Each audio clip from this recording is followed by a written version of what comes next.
عمران خان صاحب سے جو ملاقاتیں ہوئیں ہڈیالہ جیل میں، وکلا کی، ان کی فیملی کی، ان کی بہنوں کی،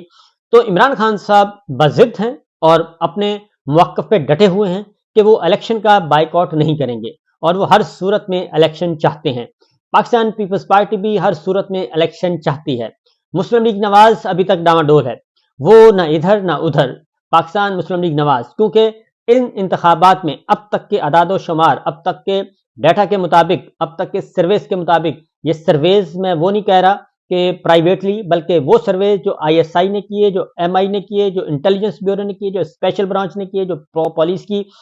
ضلعی انتظامیہ جو بھیج رہی ہے، ان کی بات کر رہا ہوں۔ اس وقت تک بھی پاکستان مسلم لیگ نواز الیکشن جیتنے کے قریب تر تو کیا دور دور تک نظر نہیں آ رہی، اور وہ اس سے زیادہ اس وقت پاکستان مسلم لیگ نواز تیسرے چوتھے نمبر پہ جا رہی ہے، آزاد امیدوار اس سے زیادہ نمبرز پہ آئیں گے۔ یہ سچویشن چل رہی ہے۔ ان کے جو جلسے نواز شریف صاحب آ جائے، اور نواز شریف صاحب نے جلسہ کیا، اس کا میں نے بھی ایک چھوٹا سا پیس ٹویٹ کیا ہے، اس میں آپ دیکھ سکتے ہیں کہ گہما گہمی نہیں، جوش و خروش نہیں، اور وہ جو کراؤڈ پلر ہوتے تھے وہ نہیں، اور پھر مسلم لیگ نواز کے اندر سے آوازیں اٹھ رہی ہیں اور کہ ہم نے جو ووٹ کو عزت دو کا بیانیہ جو ہے وہ ہمارے ہاتھ سے نکل گیا اور ہم رسوا ہو گئے۔ یہ سب کچھ کیا جا رہا ہے۔ مسلم لیگ نواز کی قیادت جو ہے، شریف فیملی، وہ رابطے کر رہی ہے، منت سماجت کر رہی ہے، اور ملٹری لیڈرشپ کی منت سماجت کر رہی ہے کہ ہمیں کسی بھی صورت میں اقتدار میں لایا جائے، اور کچھ نہیں تو کم از کم پنجاب تو ہمیں دے ہی دیا جائے۔ مرکز بلا شبہ یعنی کہ بے شک مرکز ہمیں نہ دیں، ہمیں پنجاب دے دیں۔ تو پنجاب کی صورتحال بھی انتہائی مخدوش ہے، اور لاہور میں بھی جو ہے مسلم لیگ نواز کا حشر نشر ہونے والا ہے۔ اور دوسری جانب پاکستان پیپلز پارٹی جو ہے، زرداری صاحب جو ہیں، وہ آہستہ آہستہ پیش قدمی کر رہے ہیں۔ کامران خان صاحب نے ایک اور بات بتاتا ہوں، کامران خان صاحب نے کہا کہ دال میں کچھ کالا ہے، یا نواز شریف صاحب کو علم ہے کہ الیکشن اب 8 فروری کو نہیں ہونے والے، نہ جانے کب ہوں گے۔ شاید یہی وجہ تھی کہ آج نواز شریف کی الیکشن میدان میں عجیب و غریب انٹری ہوئی۔ الیکشن کمپین کا پہلا جلسہ، ہفتوں طویل ملاقات، طویل انتظامات، مگر نواز شریف کی تقریر صرف 10 منٹ مختصر رہی، اچانک ختم ہو گئی، اور نہ ہی مستقبل کا ذکر، نہ منشور کا، نہ کمال ہو گیا۔ پاکستان پر ایرانی حملہ اور افواج پاکستان کا زبردست جوابی ایکشن پر مکمل خاموشی۔ ایران مزے کی بات، الیکشن کا بھی باقاعدہ کوئی ذکر نہیں۔ ابھی بات یہ بھی ہے کہ حافظ آباد جلسے میں عوام کی شرکت متاثر کن نہ تھی، اور نہ جوش، نہ جذبہ، نہ نون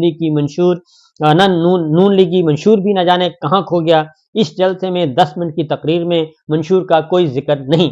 اب یہ چیزیں آ رہی ہیں، اور یہ پہلے دن سے ہی علم ہے کہ مسلم لیگ نواز صرف اقتدار چاہتی ہے، اور اگر اس کو اقتدار نہیں ملتا، اور ایسے الیکشن جس کے نتیجے میں وہ ہمیشہ کے لیے آؤٹ ہو جاتی ہے، کیونکہ اگر اس الیکشن میں بھی مسلم لیگ نواز کامیاب نہیں ہو سکی، اور یقیناً اس نے ہارنا ہے، تو اگر ہار گئی تو وہ الیکشن کے بعد شور بھی نہیں مچا سکے گی کہ ہمیں ہرایا گیا، کیونکہ اس وقت مسلم لیگ نواز کو مکمل طور پر سپورٹ حاصل ہے ہماری اسٹیبلشمنٹ کی، الیکشن کمیشن آف پاکستان کی، نیب کی، ایف آئی اے کی، کیئر ٹیکر نگران حکومتوں کی، سب کی مکمل حمایت پاکستان مسلم لیگ نواز کو حاصل ہے۔ مرکز میں بھی، خیبر پختونخوا میں بھی، پنجاب میں بھی،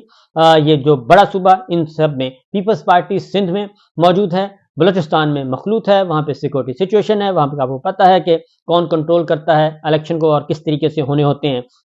بہرحال تو یہ مسئلہ ہے، مسلم لیگ نواز کے لیے مسئلہ بنا ہوا ہے کہ اگر وہ ہار گئے، یقیناً ہارنا ہے، تو وہ الیکشن سے نہیں، شریف خاندان پاکستان کی سیاست سے آؤٹ ہو جائے گا، اور جب پاکستان کی سیاست سے آؤٹ ہوگا، اور وہ ہوگا بیلٹ کے ذریعے، نہ کہ بلٹ کے ذریعے، نہ ہی عدالت کے ذریعے، نہ ہی وکالت کے ذریعے، نہ ہی صحافت کے ذریعے، اور نہ ہی جی ایچ کیو کے ذریعے، وہ ووٹ کی طاقت سے اور ووٹ کے ذریعے خاندان آؤٹ ہو جائے گا۔ اور اس کے بعد وہ کم از کم جو آڈیوز ویڈیوز کا دھندا تھا، اس کی بنیاد پہ بھی یہ نہیں کہہ سکتے کہ ارشد ملک صاحب نے میرے ساتھ یہ کیا، جسٹس اعجاز الحسن صاحب نے یہ کیا، جسٹس ثاقب نثار نے یہ کیا، جسٹس کوثر صاحب نے یہ کیا، وہ کچھ بھی نہیں کر سکیں گے۔